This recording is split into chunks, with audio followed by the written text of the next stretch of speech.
Hey guys, I want to welcome you back to another episode on J of All Trades. Today, I'm going to be doing a review on this Predator 20-ton lock splitter from Harbor Freight. I'm also going to be showing you guys the startup procedure as well as all the fluids that need to be added before you start up this machine.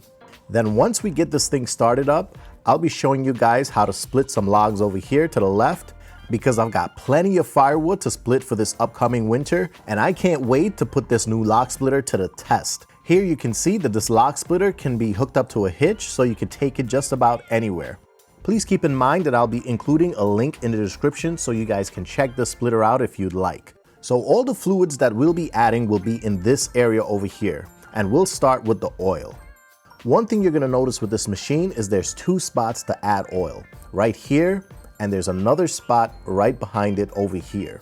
And the type of oil that we'll be adding is SAE 10W30, and this oil is designed for 4-cycle engines. Here in the manual, you'll see that it specifies 10W30, and that's if you're operating 32 degrees Fahrenheit and above. If you're operating this machine below 32 degrees Fahrenheit, you'll want to use 5W30. Keep in mind this engine takes a half a quart of oil. We're going to remove both caps here because one of them is actually different. On one of them, you're going to notice that there is actually a dipstick included on it, and that's to measure the level of your oil. Here you can see there really isn't anything in there on your first startup. So now I'll add a half quart of oil in order to fill this up. When you're filling this up, you'll want to really take your time and just let it trickle in there. Here you can see that every time I pour a little bit of oil, I'm giving the oil enough time to just settle in and work its way in. This will help me to avoid overfilling. Another way that I'm able to tell how much oil I'm putting in is by paying attention to this level here. 16 ounces is a half a quart, and I'm pretty much just about there. Now that I have 16 ounces in there, I'm going to use this cap and I'll screw it on, and then I'll pull this out to check the level of the oil.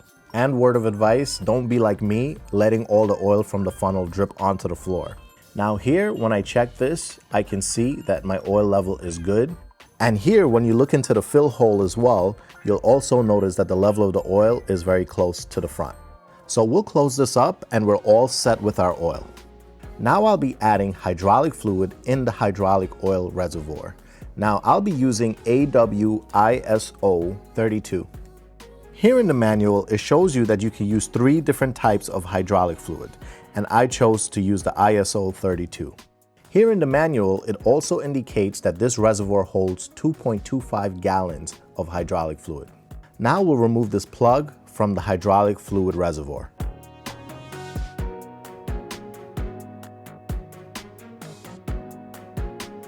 When you remove this plug, you'll notice that it has a dipstick built into it. Here at the bottom, there's a letter L for low, and at the top, H for high. This will help you to keep the proper level for your hydraulic fluid. Now I'll use a clean funnel to add this hydraulic fluid in the reservoir. I'll need to put 2.25 gallons, so this is the first gallon. Now it's time for the second gallon.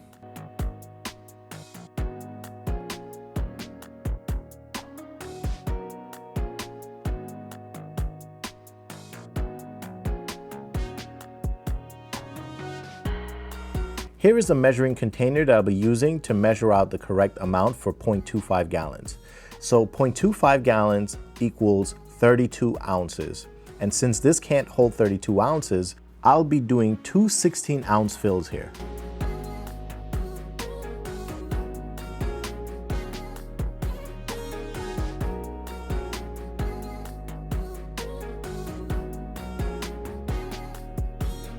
Here comes the second round of 16 ounces, which will give me my 32 ounces. Now I'll be using this dipstick to verify that I have enough hydraulic fluid in this reservoir. And here I'm just threading it on to make sure that I have an accurate reading. Now this is hard to see because the oil is clear, but the level is great.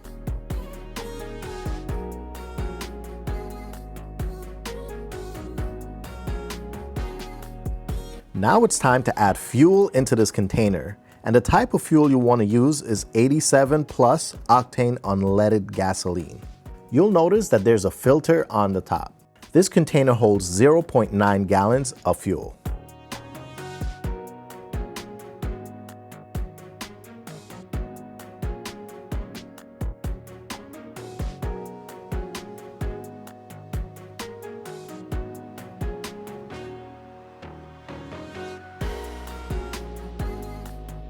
Once this container is full, we can close everything up and we'll get ready for the startup procedure. First things first, to start a cold engine, you have to move the choke to the choke position. Next, we'll open the fuel valve. So the fuel valve is closed or off, and we'll move it over to the open or on position here. Now this is the throttle or speed control lever, and you want to move it 1/3 away from the slow position. The slow position is indicated by the little turtle, and what you want to do is move this all the way back and then move it all the way forward, and now we're going to put it 1/3 of the way. Now we'll head over to the other side of the engine here where this red knob is, and we'll be putting this to on. Let's give you guys a better look here so you can actually see the words. So right now it's off, so we're going to just turn this knob to on. Now to start up, we'll take the starter handle and we'll pull on this lever here. Then after a couple seconds or so, we're going to move the choke over to the run position. Now moving the choke too fast could actually stall the engine, so you'll want to slide the choke over very slowly. Another important thing is you want to allow the engine to run with no load for about 5 minutes. Now to operate this, you'll use this lever here to go forward, and here you can see that everything is moving nice and smooth, and then we'll pull the lever backward to move this backwards. Now one of the reasons why I got this in the first place was because this actually splits wood both ways. This will allow me to split wood a lot faster than a one-way splitter. Let's see how this does with splitting some wood.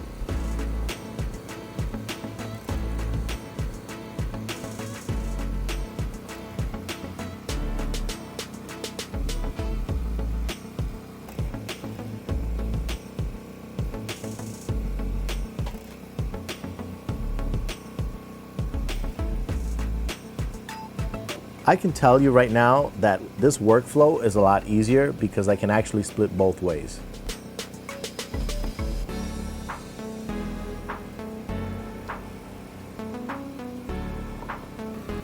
Right now, this is the actual time it takes to split the wood. I'm not speeding this video up or slowing it down because I want to show you exactly how it operates and the kind of time that it will take to do something.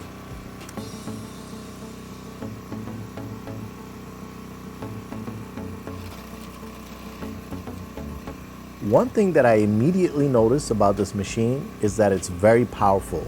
We're talking about 20 tons of force. It goes through this wood like it's not really there. The only indicator that the machine is actually doing work is when you hear the RPMs of the engine speed up when it's splitting the wood.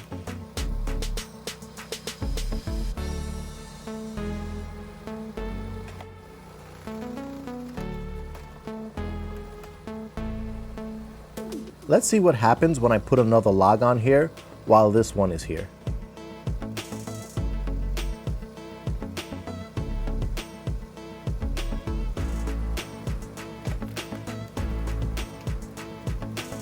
Well, it doesn't really make a difference. I mean, that went through this wood like it wasn't even there. So I'm sure this will go through much bigger logs than this.